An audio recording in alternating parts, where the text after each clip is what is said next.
Bonjour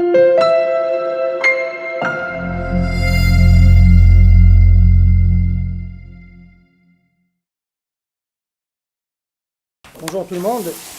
Tout ce qu'il a dit au début, c'est pas vrai parce que je le fais pas maintenant. Donc, je vais pas faire une présentation. C'est par choix parce que ça veut pas dire qu'elle est pas prête, mais elle est prête. Sauf que je veux parler un peu du programme Prime Vert.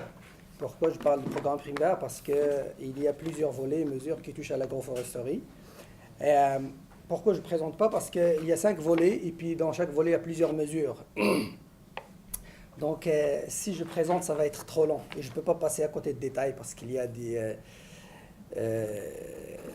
sommes, de l'argent, beaucoup de conditions et tout. Alors, je vais vous épargner cette partie-là.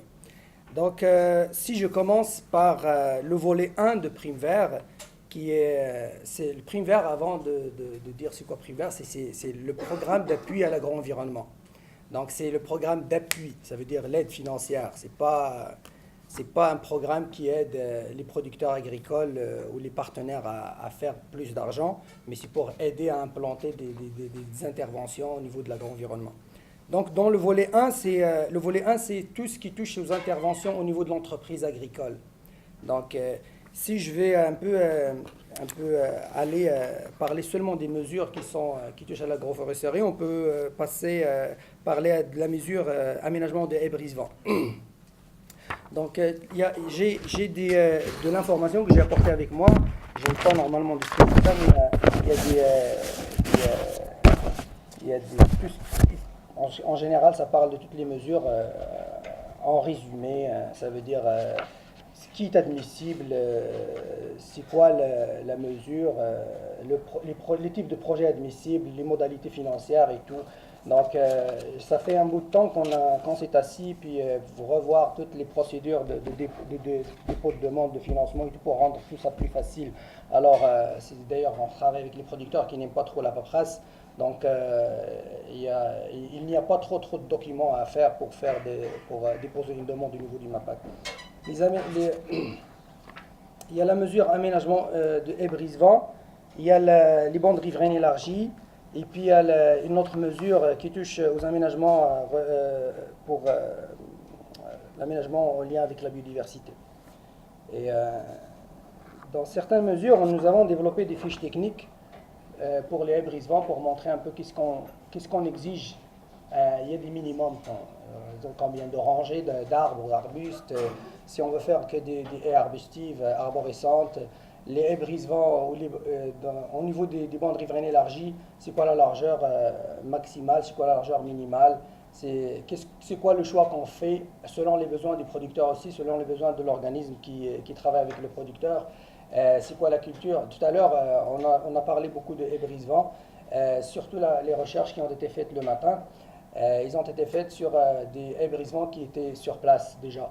Mais si on veut implanter des haies brise-vent, on va les implanter selon les besoins des producteurs, selon la culture. Qu'est-ce qu'on veut? Est-ce qu'on veut réduire la dérive des pesticides? Est-ce qu'on veut réduire l'érosion éolienne? C'est quoi les besoins? S'il y a des producteurs qui sont très jeunes ou des petits enfants qui veulent mettre quelques arbustes fruitiers. Donc, on suit toujours les besoins des producteurs, mais il y a comme des conditions, comme quoi on ne fait pas une rangée avec une seule espèce. Par exemple, éviter les 100%, faire 2-3 rangées, 100% d'arbres fruitiers, arbustes fruitiers. Donc, certaines conditions à respecter pour être éligible au Prime Vert. Les aménagements de bandes riveraines élargies. Pourquoi je dis élargies? Parce que pour avoir accès à cette subvention, il faut respecter la bande riveraine réglementaire. Donc, si on ne respecte pas les conditionnalités dans le fond, on ne refuse pas tout le temps, mais on dit aux producteurs, là, il faut respecter la bande riveraine réglementaire avant de déposer une demande dans le cadre de bandes riveraines élargies. Il y en a des bandes riveraines élargies arborescentes, arbustives ou mixtes. Mixtes, ça veut dire on peut, comme tout à l'heure, il y avait quelqu'un qui a parlé de laisser une bande quand on ne va pas travailler. Je ne sais pas qui l'a dit tout à l'heure, là. Et puis, c'est sûr qu'il y a des producteurs qui veulent pas implanter des arbres. Ils disent, là, nous, les arbres, on les enlève.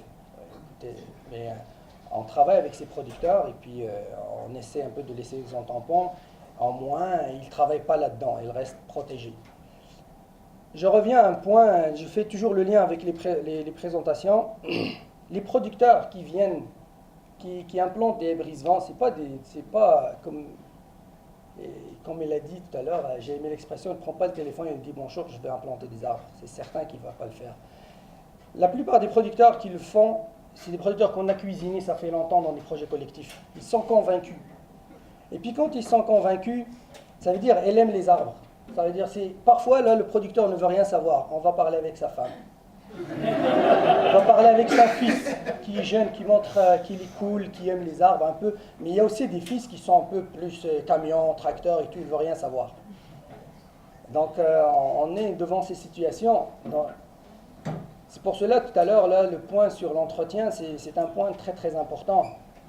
Sauf que déjà, lui, quand il vient, et puis il a une bonne somme pour implanter des arbres, pour acheter des intrants, pour que ça réussisse, ben, il y a aussi un minimum à faire l'année d'après là, pour entretenir un petit peu. C'est certain que nous travaillons dur pour le prochain programme, parce que le programme Primevère 2013-2018 finit le 31 mars 2018, et puis il y aura un autre qui va venir. Donc toujours on discute entre nous, on discute avec les partenaires externes pour savoir qu'est-ce qu'on va laisser dans le programme, qu'est-ce qui va être ajouté, qu'est-ce qu'il y a à modifier. C'est certain, cette question d'entretien, ça revient. Mais dans certaines régions, là, on peut faire le tour et puis on ne peut pas trouver toujours la personne qui peut faire l'entretien comme il faut chez un producteur très très loin au bout de la côte de Beaupré, par exemple. Je passe à la mesure, il y a un volet qui s'appelle le volet collectif. Le volet régional, c'est le volet 3. Dans ce volet, c'est des projets collectifs. Ce n'est pas directement lié aux producteurs agricoles, mais à un territoire. Si je peux vous donner un exemple, j'ai des projets qui touchent à l'agroforesterie directement. Il y a le projet avec l'OBV de la capitale et puis le CBRCR. On avait fait un projet de corridor phonique sur le territoire du bassin versant de la côte du Cap Rouge qui a duré 3 années. Il y a beaucoup d'aménagements qui ont été réalisés chez les producteurs, les haies brise-vents, les bandes riveraines élargies, les corridors, et puis on a parlé aussi des nichoirs, du bourdon, on a parlé des chauves-souris aussi. Il y a un gros projet avec le CERFO. On a des partenaires qui sont pas mal expérimentés dans le domaine, comme le CERFO, le centre de recherche en foresterie de Sainte-Foy. Voilà. Et puis il y a André Vizina qui nous donne un petit coup de main de temps en temps, lui aussi. Puis on est pas mal, on cherche les gens qui sont pas mal bien à l'aise dans ce domaine pour nous aider dans certains projets. C'est un projet qui touche à la connectivité et à la caractérisation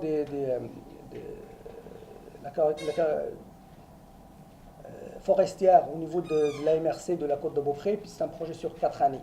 Je vais vous donner seulement quelques exemples des projets. Nous avons beaucoup de projets collectifs au niveau de la ferme, où le producteur fait la demande, on implante des haies brise-vents, des bandes riveraines élargies, des aménagements liés à la biodiversité. Et puis, il y a des projets collectifs où le requérant travaille sur un grand territoire où il y a plusieurs producteurs qui partagent la même problématique. Comme par exemple la côte de Beaupré, il y a la problématique de la perte de la biodiversité et la connectivité.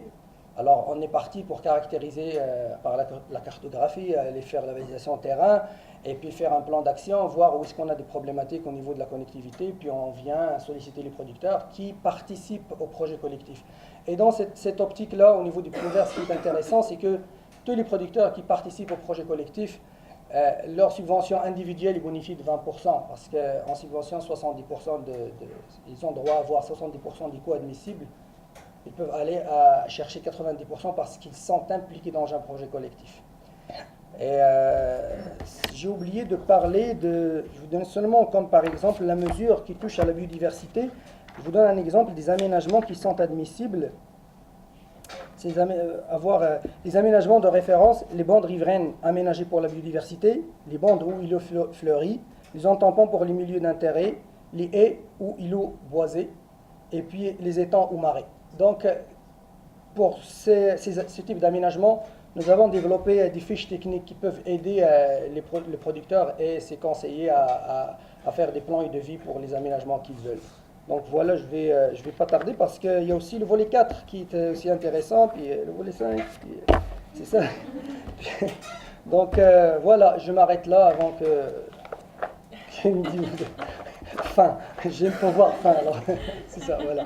Si vous avez besoin d'avoir plus d'informations, sinon si vous avez besoin de documents de référence, vous pouvez le demander à Caroline. Il est où Geneviève tout à l'heure? On me parle toujours de Geneviève. Qui est pas disposée à venir. Ah, ok, d'accord. Ben, moi, c'est Caroline qui m'a invité, alors merci Caroline. Donc, ils peuvent vous contacter s'ils veulent des documents comme ça. Je pourrais les envoyer puis les diffuser. Merci. Merci.